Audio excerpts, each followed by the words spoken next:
دیکھیں Pakistan media council جو ہے، میں اس میں گزشتہ 2 سال سے ہوں، 2-2.5 سال سے.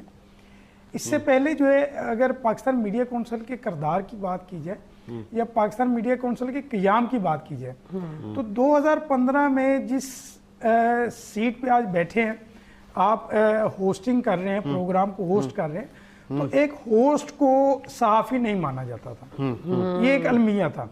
اچھا، اس کے علاوہ جو ڈیسک پہ رپورٹنگ کرتے تھے، جو اسائنمنٹ ایڈیٹرز تھے، ان کو صحافتی شعبے میں نہیں مانا جاتا تھا، تسلیم نہیں کیا جاتا کہ یہ بھی صحافی ہیں. تو ہمارے جو مرکزی صدر میر حمید انور صاحب ہیں، اس وقت جو ہے نا انہوں نے یہ چیز سوچی اور پرکھا، سمجھا کہ یار یہ انیشیٹو لینا چاہیے. یہ شعبہ صحافت کے وہ بہترین ہمارے دوست کولیگز ہیں جن کو صحافتی تنظیمیں اون نہیں کرتی. تو پاکستان میڈیا کونسل 2015 میں اس کا قیام عمل میں لائی، لیکن اس کے ساتھ ساتھ بہت سارے جو چیلنجز تھے، جیسے فیلڈ میں کیمرے کے جو ہے نا صحافی، قلم کے صحافی، انہوں نے کافی اس پہ اعتراضات اٹھائے.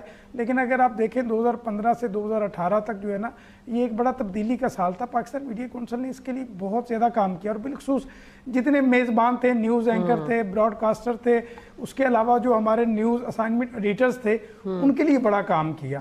تو یہ اس حوالے سے بڑی یونیک تھی. اچھا، میرا اس میں آنے کا ایک بڑا خاص وہ جو ہے نا ایک ٹرننگ پوائنٹ تھا کہ 2-3 معاملات ایسے ہوئے کہ جو بڑی صحافتی تنظیمیں، میں نام کسی کا نہیں لوں گا، ہمارے کولیگز ہیں، ہر تنظیم میں اچھائی بھی ہے اور کچھ نہ کچھ ان میں جو ہے نا وہ ایسے پوائنٹس ہوتے ہیں جو پبلکلی جو ہے عوام اس کو اچھا نہیں سمجھتی. لیکن کیونکہ ہمارے کولیگز ہیں تو اس لیے میں یہ کہتا ہوں کہ ہر انسان میں یا ہر تنظیم میں کچھ نہ کچھ پازیٹیو نیگیٹو دونوں چیزیں ہوتی ہیں.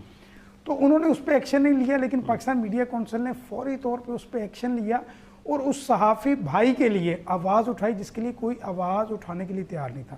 تو میں نے سمجھا کہ کیوں نہ اس تنظیم کا حصہ بنا جائے جو ایک عام ورکر، ایک عام صحافی جو اپنی آواز دوسرے لوگوں تک نہیں پہنچا پا رہا، وہ آواز جو ہے پاکستان میڈیا کونسل بنا.